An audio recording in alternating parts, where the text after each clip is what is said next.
kapistahan ni Santo Tomas, usa ka apostoles nga diin gibantog nga siya madudahon diha kang Kristo. Gitawag ni si Tomas nga Didymos sa Aramaic, pasabot ana ang kaluha. Busa na di siya'y kaluha nga wala nato o wala makita o wala mailhi diha sa ebanghelyo usab. Apan kung tinuod mga igsuon nga kini siya diha sa iyang kinabuhi, nagpabilin nga dili matuuhon diha sa Dios, nan makita nato nga si Tomas usa gayud ka ehemplo diha sa atong Kristohanong kinabuhi. Ehemplo siya kay tungod kay kung wala siya, dili nato madungog gayud ang pulong ni Kristo nga nagdaig kanato nga mga wala makakita ni Kristo nga bulahan kita. Bulahan kadtong mutuo bisan wala makakita kanako. Usa kana ka nindot nga hupta nato nga diin di ay mismo si Kristo nagsulti nga imbis kay wala kita kakita, magpadayon kita sa atong pagtuo diha kaniya, ug kining maong pagtuo nato diha kaniya magdala ka nato gayud sa pagkabulahan. Apan sama kang Tomas, kay tao lamang kita, naagyoy mga panahon di na atong musulod ang pagduda. Tungod kay daw labi na sa mga panahon nga gikinahanglan nato ang Dios, unya ang atong kasinatian murag absent kanunay ang Dios. Nagyud nga musulod ang pagduda nato kaniya. Una, duda sa iyang pulong. Sama nga si Jesus kanunay nang nag-ingon kanila nga ako mabanhaw. Wala nila ni hatagi o pagtagad ang maong pulong sa iyang pagkabanhaw tungod kay ang ilang focus diha sa ilang kinabuhi nga pagtan-aw kang Kristo nga dili naghatag gayud og kaluwasan kundi naghatag lamang sa kalingkawasan. They looked at Christ as a liberator rather than a savior. Unsa man ang liberator? Makapalingkawas, makasulbad, no? Makahawas kanato gikan sa mga problema nining kalibutan nga mao'y nagapos kanato. Gigapos kita sa pagkaulipon sa kakabos. We need a liberator.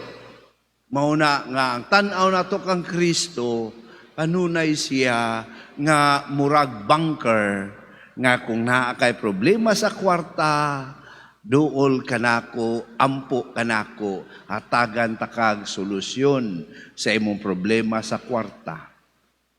Nga usahay tan-aw nato si Kristo o ang Ginoo nga usa ka makagagahom nga diin bation na ganit nato nga naa ang paglupig kanato, siya gayud katong moabot nga magdag espada, magdag machine gun, aron pangbalsan kadtong mga mangtas nga nagdaog-daog kanato. Liberator.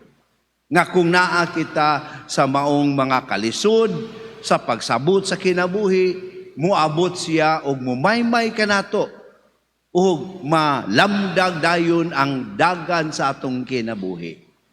Usahay mga kaigsunan, nindot nga atong pamalandungan nga taliwala sa atong pagtuo sa Dios, naapag kining maong pagduda nga ang si Jesus dili lang siya liberator, siya savior. Pasabot ana nga mas naapay taas niya nga ihatag kanato nga mao ang kaluwasan. Nga dili lang kita ma-discourage unta sa mga pag-antos, sa mga kalisod, sa mga problema, sa mga krisis, sa mga kasakit ining kalibutan na, but we go beyond that all of these things that we experience. Nagtuo ko kang Jesus nga mabanhaw. Nagtuo ko kang Jesus nga kaluwasan ang iyang gidala. Maoy mo buntog ni ining tanan. Kada mga igsuon, ang ato sigurong aninawon pag-ayo. Kay bisan usahay sa atong pagsimba, we look at God just as a liberator of our problem. Dili gyud siya Savior sa atong kinabuhi. Mao nga kung atong lantawon, no, ang istorya ni Tomas, istorya ni nato, istorya sa atong pagtuo, nga taliwala sa atong mga pagduda, ngan unsa iyang gipakita. Ang iyang gipakita kanato diha sa Eucharistia iyang lawas ug dugo. Gipakita niya kanato mismo ang iyang kaugalingon.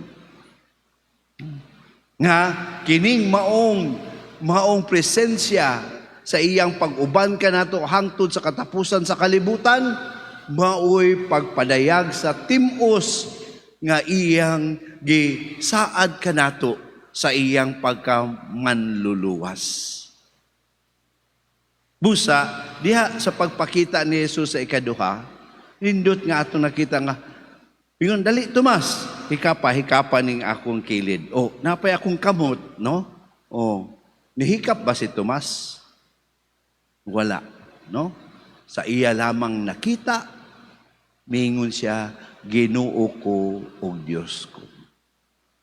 Meaning, mga igsuon, si Tomas, diha siyang kaugalingon, nahimo siyang dili matuuhon kang Kristo sa iyang pagkabanhaw, apan sa iya lamang pagkakita, sa iyang kasinatian, nga nakita niya si Kristo, igo na kana. Kita, gipakita ba ta ni Kristo? Pakita ta, oy. Matag Eucharistia, gipakita ta niya sa iyang kaugalingon. Aron unta magapadayon kita sa atong pagkamatuuhon kaniya.